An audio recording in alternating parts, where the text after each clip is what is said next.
This is Twit. I think you're going to look back in 3 years and say it was a brilliant move.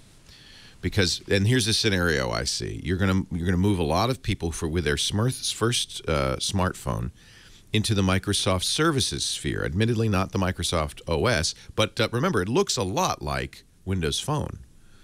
And then it will be a natural step for them. Once you got lock-in. Apple learned this. You got lock-in. People don't care about operating systems. That doesn't matter. You've got lock-in. You've got them in OneDrive. You've got them in Xbox Music. You've got them in Bing Search. And now they're going to look at their next phone. They don't care what operating system it is. As long as their stuff is there. As long as their stuff is there. That I agree with. I will say that, especially in this market, you spend $100 on a phone, $125 on a phone, or whatever it is. That's not where anyone's making money, ever. Yeah. There's no money being made on that thing. The money is made on the services, the lock-in type stuff. It is that stuff. And I agree with that. If you're using Outlook.com for email, using SkyDrive, using Skype, all that kind of stuff. You want those people to stay on your platforms. That's more meaningful than the OS. I mean, this is kind of the argument we make about Windows too. And how there isn't a lot of new application development on the desktop, and that's just the reality. So what's more important here? Do we push Office everywhere, or do we worry about this Windows brand that's sort of a legacy traditional thing? And I think that this is them saying we've got to do this before Google does, because the same lock-in can happen on a true Android experience with a Google phone if Google should do it. So do it now. Get them. This is a race at this point. Yeah. And if you're a Windows Phone developer, this is going to be good for you in the long run. I feel less weird about this if Microsoft wasn't buying Nokia. If that one thing wasn't happening, I think 50% of my issue with this would just be blown away. I bet Microsoft inheriting this thing is so weird. I bet you. In fact, this happened. Stephen Elop walked into Satya Nadella's office and said, "Look, we've got these. We can announce them. We can take a write-off. What do you want me to do?" And I think this is Nadella's strategy. This fits. What is Nadella all about? Devices and services. Yeah. I think this predates him, though. I think Ballmer? You think this is Ballmer's last? Yeah, I do. I think if you look at the actual wording of the press release when Microsoft agreed to buy Nokia, it was very vague around Nokia mobile devices. I think Microsoft... And I've seen some other people say this. It's not me originating this idea, but some people said maybe Nokia went to Microsoft and said, buy us because we're about to launch an Android phone. And if you don't, we're going to be up against you. Well, that was the rumor, wasn't it? Yep. Play hardball, right? At the time. Maybe Stephen Elop said, listen, I want to be CEO, and if I'm not, I'm launching a line of Android phones. And you can go screw yourselves. I've seen people say that, too. I don't agree with that one. But. I mean, that's crazy, obviously. I don't think, the kernel, what does it matter what the kernel of the operating system is, as long as you get in the Microsoft ecosystem? I think it's a win. By the way, so you're right, but I just want to be clear to an entire generation of Microsoft people and to people who follow Microsoft. What you just said is heresy, and we are going to burn you at the stake for that. but I think Satya Nadella recognizes, and maybe Ballmer did too, and after all, it was Ballmer that renamed the company a devices and services company, that the platform is no longer desktop software, desktop operating systems. It's services. That's the platform.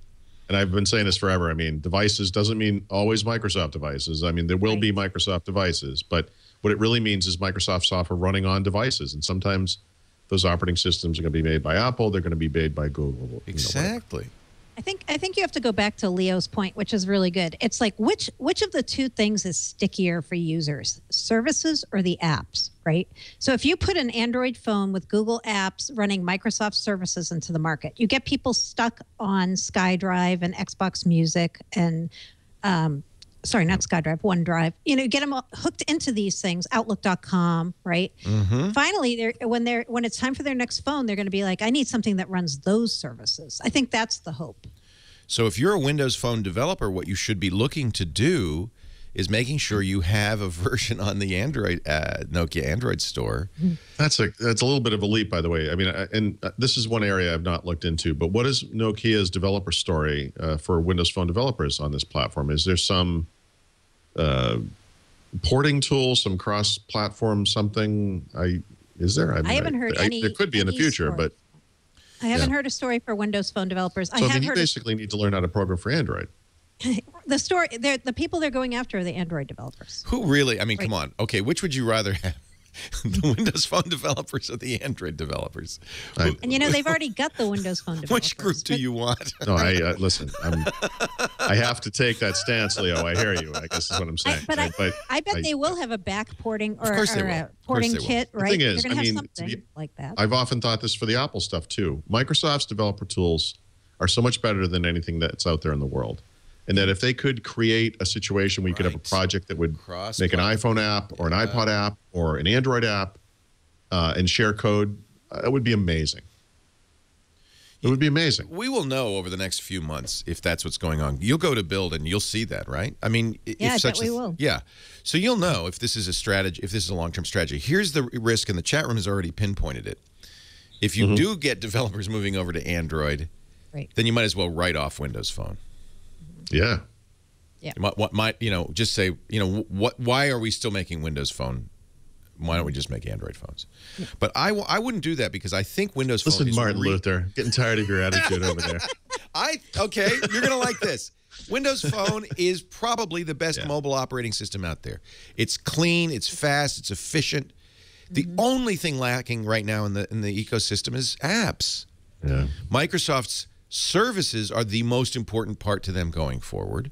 Yeah. They need to make an enterprise phone that works with their services. They need to get a growth markets. I keep waiting for the little things. Those Bing apps that I think you guys probably talked about last week, showing up on iPhone and on Android. Things like that. I mean, these are not tectonic shifts or anything, but I think when you see those kinds of apps start appearing from Microsoft, that's going to indicate that the tsunami is coming, these are the early warning signals, Yeah. I'm going to say something, more blasphemy here, but I think the way to cover Microsoft these days, if you're a Microsoft reporter and if you're a Microsoft developer or a customer, to think about them is everything that you think is the opposite of what you always knew is true is now the reality. Like, we shouldn't be surprised. It's bizarro world. It's bizarro world, right? And I saw so many people right up until Nokia announced these phones, these X phones. They were saying, this is not going to happen. There is no way this is going to happen. And all the evidence was to the contrary. Again, you're going to see Microsoft do things like Office on the iPad. You're going to see things that we never thought we would see. But just remember, it's a really different Microsoft than the Microsoft we all know as the Windows and Office company. It's like watching a chimp ride a bicycle. No. It's the first good news about Microsoft in years, I think. It's the first thing that Microsoft's done that gives it a future. Wow. The part, again, I think is the hardest part that they haven't made a good sell on is what do you tell your developers who've bet on your platform, the people who and what's the transition plan here? That's part of what I was trying to bring up I think earlier. You're right, but when has Microsoft really shown much care for those people? Oh, they love developers, and they have. I mean, they've made some mistakes like Silverlight, right? They love developers, but developers by and large have not followed them to these newer platforms. We've been talking about this forever. It started kind of with Longhorn. I mean, basically the first attempt to get by Win32, everything has had kind of a muted response. And as they move forward with, .NET and the WinFX stuff that turned into whatever, I don't really follow the transition there, Avalon and, WPF and WCF and yada, yada, yada. And now we have WinRT and WinPRT and all this stuff. I mean, it's a lot of churn, a lot of similarities, some good languages, TypeScript now and C# and all that stuff. It's all great, but none of this stuff applies to Android at all. I mean, they need to, that's going to be the interesting bit. Maybe that's what happens to Build. Maybe they start talking about that stuff. I mean, that would be another part of that tsunami. If that's the next transition, we're on the part of the map that has a picture of a dragon on it. We don't know what's going on out there.